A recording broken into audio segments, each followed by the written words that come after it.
Has llamado al desierto, Señor de la libertad, y está el corazón abierto a la luz de tu verdad.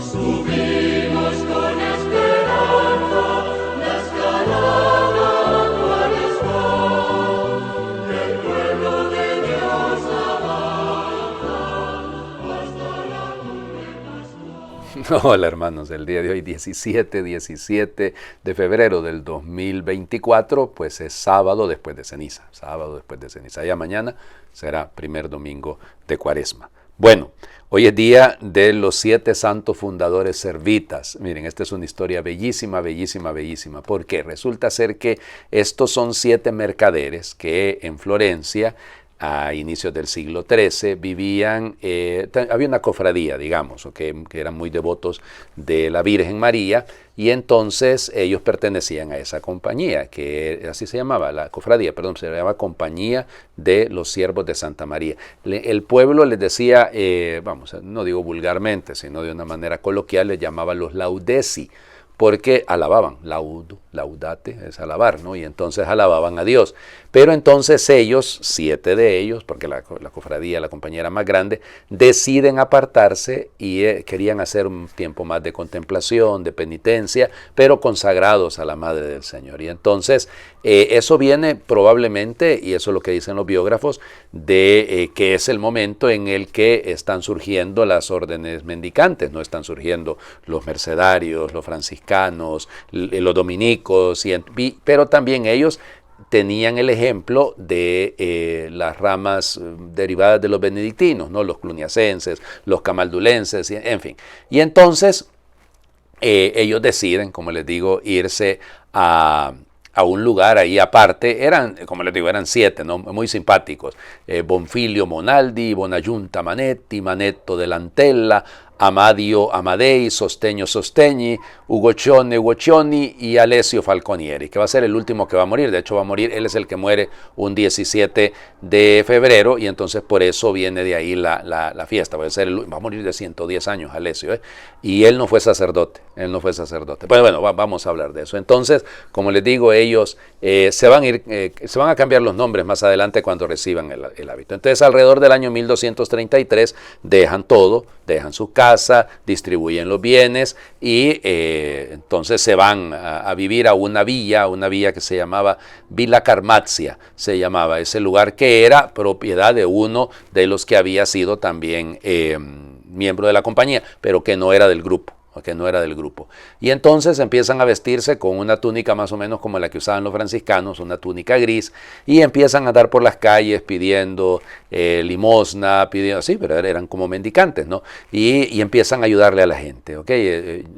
Quieren vivir de una manera también piadosa, retraída, en oración. Entonces imagínense ustedes cómo es posible este cambio, ¿no? Eran personas adineradas, pues comerciantes, y que de repente pasen a vivir de manera voluntaria ese modo tan pobre, ¿no? Pero bueno, entonces, ¿qué es lo que ocurre? Se dan cuenta que ahí ya no les conviene tanto estar porque no es un ambiente tan propicio, y deciden ir a buscar al obispo de Florencia, que era apellido Foraboschi, y entonces él les ofrece en el monte Senario, ahí a unos 20 kilómetros de Florencia, les ofrece un lugar. Ahí empiezan, ellos crean ahí un pequeño eremitorio, y luego ya el Papa les dirá que utilicen, el que va a ser el futuro Papa Celestino IV, porque era el cardenal Castiglioni, les va a decir que utilicen la regla de San Agustín. De ahí vendrá entonces, ya estando ahí en el monte Senario,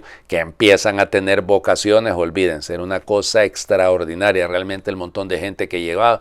Y fíjense, hay un caso bien simpático en esto, porque en 1247 se había decidido suprimir las órdenes mendicantes. Iban a desaparecer los franciscanos, los dominicos, todos iban a desaparecer, porque aparecían, ¿no? También los ermitaños de San Agustín, los carmelitas, fíjense ustedes. Bueno, entonces, pero gracias a uno que va a ser santo, San Filippo Benizzi, que él los conoció a ellos cuando él era un muchachito.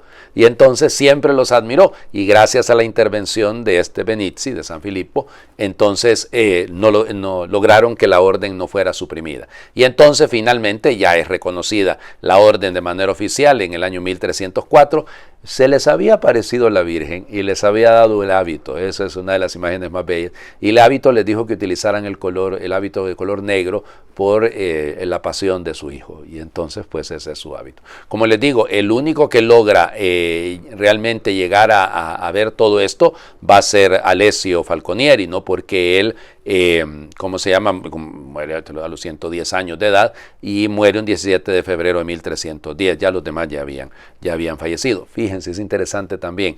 Este Falconieri tenía una sobrina suya que se llama Juliana Falconieri, Santa Juliana Falconieri, que va a ser la fundadora de la rama femenina de los siervos de María, de los servitas de María.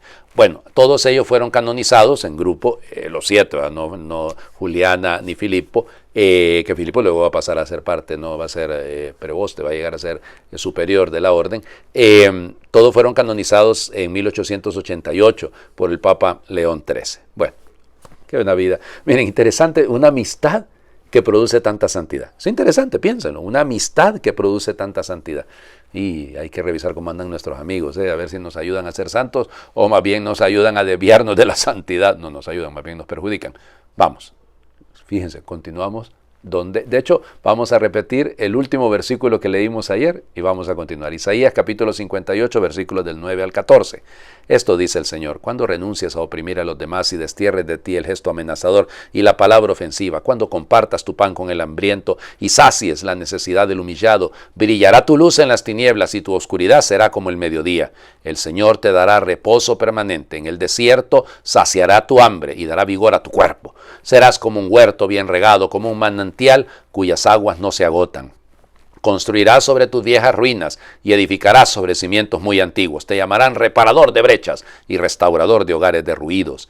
Si detienes tus pasos para no violar el sábado y no tratas tus negocios en mi día santo, si llamas al sábado tu delicia y lo consagras a la gloria del Señor, si lo honras absteniéndote de viajes, de buscar tu interés, de tratar tus asuntos, entonces el Señor será tu delicia. Te asentaré sobre mis montañas, te haré gustar la herencia de tu padre Jacob. Palabra de Dios. Te alabamos, Señor. ¿Se acuerdan? Ayer era la reflexión sobre el ayuno, ahora es la reflexión sobre el sábado. Pero en medio de eso, ese espíritu, ese cambio de vida, esa actitud, sí, cambiar de actitud, conversión para la alegría.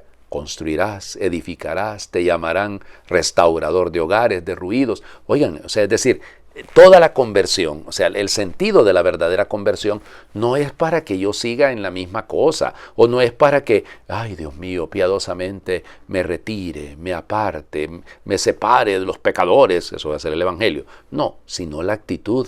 Cuando renuncies a oprimir, cuando compartas tu pan, cuando sacies la necesidad del humillado, ahí en ese momento brillará tu luz en medio de las tinieblas. Y eso el Señor te dará reposo permanente, reposo, Shabbat, reposar, Shabbat, el sábado. Entonces inmediatamente va eso. O sea, porque el sábado es el día del reposo, es el día en el que por eso el Señor nos dice, hombre, nada de tus negocios, nada de tus cosas, sino un día santo, que sea tu delicia, que lo consagres a la gloria del Señor. Ay, Padre, entonces, nosotros, eso no es el domingo.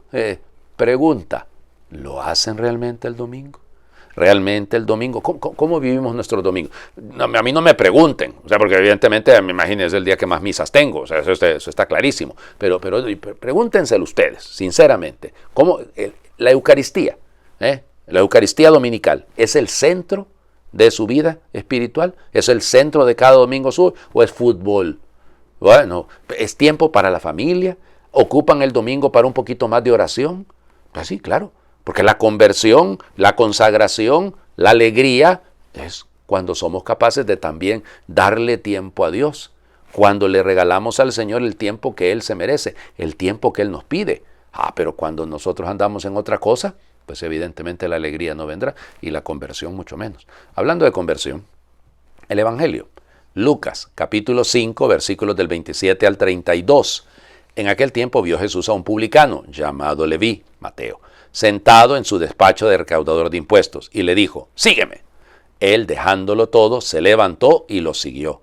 Leví ofreció en su casa un gran banquete en honor de Jesús, y estaban a la mesa con ellos un gran número de publicanos y otras personas. Los fariseos y los escribas criticaban por eso a los discípulos, diciéndoles, ¿por qué comen y beben con publicanos y pecadores? Jesús les respondió, no son los sanos los que necesitan al médico, sino los enfermos. No he venido a llamar a los justos, sino a los pecadores, para que se conviertan. Palabra del Señor. Gloria a ti, Señor Jesús. Bueno, yo les decía el jueves después de ceniza, ¿no? Cómo estos días que van del miércoles de ceniza hasta hoy, pues como no son propiamente semanas de la cuaresma, eso comenzará mañana, estos días tienen esa característica bella de ponernos las cosas en lo esencial, en lo central, en lo que cuenta, ¿no? Acuérdense, ¿qué leímos el jueves? El jueves era aquel pasaje del Deuteronomio, pongo delante de ti el bien y el mal, el que quiera venirse conmigo, leíamos precisamente también de Lucas, que se niegue a sí mismo, cargue su cruz de cada día y me siga, acuérdense, ¿ok? Entonces lo fundamental usted es libre para poder decidir qué es lo que va a hacer. Ahora, si lo va a seguir al Señor, que hay condiciones, y este seguimiento es renuncia, esa renuncia que lleva al seguimiento, cargando la cruz de cada día. Perfecto. ¿Qué leímos ayer? El ayuno, ayer viernes, el ayuno en función de cambio de vida, un cambio de actitud. De nada sirve que yo tenga prácticas devocionales, prácticas de piedad, si luego aquello no va acompañado exactamente de una vida y una actitud correcta, una vida según Dios. Muy bien. Y entonces vamos de nuevo a lo esencial. Esa conversión a lo que se nos está llamando, Mateo es un modelo. ¿De dónde nace la conversión? De una mirada. Jesús lo ve. ¿Qué mirada tendría Jesús? ¿Con qué ternura lo habrá visto? ¿Con qué amor lo habrá visto? Que Mateo se dio cuenta que no podía seguir como estaba. Es el dejarnos ver por Dios. Yo creo que, no me acuerdo dónde, fíjense que quise acordarme, pero ya saben ustedes que a mí la memoria no me funciona para nada. Pero, ¿cómo se llama? Es muy bello, este era un artículo que yo leí, la mirada que me convierte, la mirada que me salva, la mirada de Dios, dejarme ver por Dios porque claro, cuando yo sé que estoy mal, estoy en pecado, empiezo a ver para el suelo, no empiezo a ver al piso, pero cuando yo sé que puedo verlo de frente al Señor, es cuando nace de esa ternura, que Él no me va a recriminar, que Él no me va, no, al contrario, porque lo que he venido es a llamar a la conversión a los pecadores, a los enfermos. Y eso debería en el fondo darnos una serenidad, inmensa, ¿no? Dios me ha llamado a mí porque a pesar de lo que soy yo, me mira con ternura. Lo mira, pasa el Señor, lo mira y lo llama. Sígueme. Bueno, ese es el punto. Llamar para seguir. Mirar, llamar, seguir. Una invitación. No lo fuerza. Sígueme. ¿Ya? No lo fuerza. ¿Qué hizo Mateo? El que estaba estático, que estaba en una mesa de recaudador, acuérdense, una mesa más aduanera que de recaudador de impuestos propiamente, no es en el taloni, así se llamaba, porque era la mesa donde se juntaba el dinero, ¿no? Y a ellos se le llamaba así, talones, eran los que recaudaban dinero a nombre de otro. Entonces fíjense, que el que estaba sentado, lo deja todo, se levanta y lo sigue. Es una vocación, ¿no? Eso es una vocación. Yo, que estoy estático, me dejo mirar por la ternura de Dios, me pongo en camino. Dejo lo que hago, lo renuncio, porque todo seguimiento es una renuncia, toda vocación implica una renuncia, me pongo en pie y lo sigo. Claro, lo sigo. Ese seguimiento en que desemboca en una fiesta. Siempre la vocación, o sea, toda vocación cristiana legítima desemboca en una fiesta. Pues sí. Piénsenlo, pues vamos, o sea, ¿para qué voy a sacrificarme? ¿Para qué voy a hacer ayuno? ¿Para qué hago oración? ¿Para qué hago limosna? ¿Para qué lo que haga? Cualquier cosa que haga. Si al final no voy a sentir la alegría de que lo que estoy haciendo es para ser feliz. Pues si no, no tiene sentido, oiga. Entonces, Mateo hace una fiesta. Uy, lo que dice, Dios mío, que se fueron a sentar otros publicanos, o sea, no solo estaba él, y otras personas, como diciendo, ahí meta usted a todo la calaña, todos los que desprecian, ¿quiénes? Los fariseos.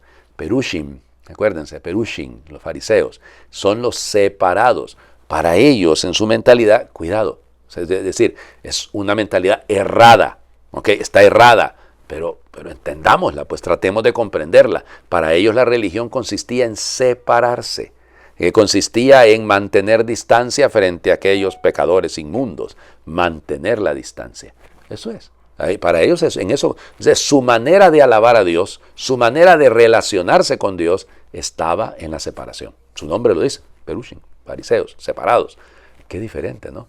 Jesús entiende la conversión, entiende la religión como un acercarse, como un compartir, como un sentarse a la mesa. La Eucaristía, piénsenlo, sentarse a la mesa.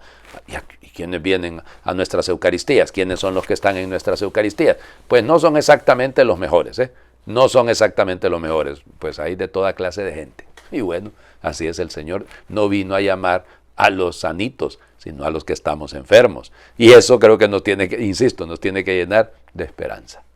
Vamos, hagamos oración. Como son el día de los santos fundadores servitas, los siervos de María, quise hacer una oración a la Virgen, además es sábado, y los sábados están siempre dedicados a la Madre.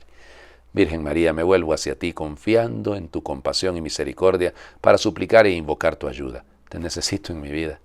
Madre llena de ternura, te entrego mi corazón con todas sus heridas y pecados.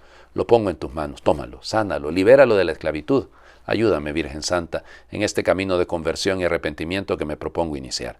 Madre de la oración continua, que sostuviste a los apóstoles y les ayudaste a perseverar en la oración de súplica, escucha a este pobre pecador e intercede para que me sea concedido el don del Espíritu. Madre, tú sabes que deseo con todo mi corazón y con todas mis fuerzas ser un verdadero orante ante el rostro del Padre, participando de la oración de su único Hijo, nuestro Señor Jesucristo, y de la súplica inefable del Espíritu. Ser orante en el mundo entre mis hermanos, ser orante de fuego, que mi vida se consuma y arda por la oración. Enséñame a rezar como le enseñaste a Jesús, que mi oración sea humilde, confiada y perseverante, que mi vida se gaste amando y sirviendo al Señor y a mis hermanos, y que mi única ocupación sea la oración, que busque realizarlo en lo secreto, bajo la sola mirada del Padre, sin buscarme en nada a mí mismo, por el contrario, vivir disminuyendo para que la oración de Cristo viva cada vez más en mí. Amén. Señor, esté con ustedes y les bendiga a Dios, por intercesión de los 7 santos fundadores servitas, el que es Padre, Hijo y Espíritu Santo, y su bendición descienda, les acompañe siempre. Muy feliz fin de semana para todos.